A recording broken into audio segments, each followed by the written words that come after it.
गुज़श्ता माह एक बुजुर्ग फौत हुए। आज कब्रिस्तान में उनकी कब्र देखी तो एक वाकया याद आ गया। वो मुझे कभी कभार कब्रिस्तान में मिला करते थे।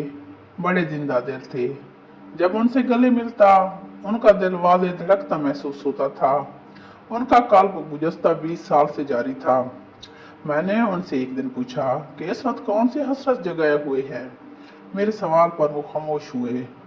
हमेशा की तरह जेब से एक बिस्किट का पैकेट निकाला और खोलकर मेरे सामने कर दिया। मैंने बिस्किट लिया और खाने लगा।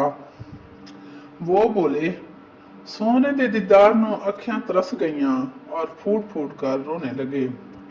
काफी देर आंसू बहाने के बाद बोले, शायद मैं इस काबिल नहीं, शायद मेरी आंखें इस काबिल नहीं। सच्ची बात तो ये है कि मुझे खुद भी शर्म आती है। मैं उन्हें क्या जवाब दे सकता था। मेरी तो इतनी औकात ही नहीं थी। मैं खामोश रहा। कुछ गुजरे दिन में मैं वॉक के लिए जा रहा था कि पीछे से किसी ने मुझे आवाज दी। मैंने पलट कर देखा तो वही बुजुर्ग आहिस्ता आहिस्ता चले आ रहे थे। मैंने सलाम किया। हम दोनों पली की स्लीप पर बैठ गए। वो बोले, तलब अगर सच्ची हो तलब अगर सच्ची हो तो अल्लाह ताला असबाब बना देता है। कल असर की नमाज के बाद मेरा दिल कर रहा था कि काश कोई सूरत बन जाए और मैं रोज़े अक़दस सल्लल्लाहु अलैहि वसल्लम पर बराह रास्त दरूद व पाक का नजराना पेश कर सकूं।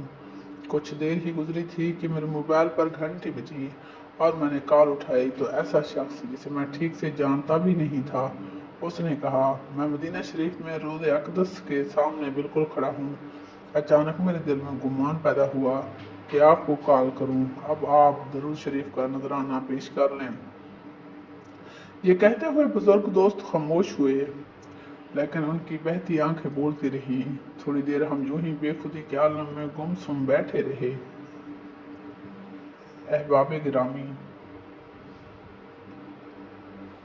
बाखुदा हमारे मांगने में कमी है। मालिक करीम के असबाब पैदा करने हैं, राहें खोलने में, रास्ते बना देने में कोई कमी नहीं है। कमी है तो हम में है। मालिक करीम तो सबकी मुरादें पर लाने वाला है।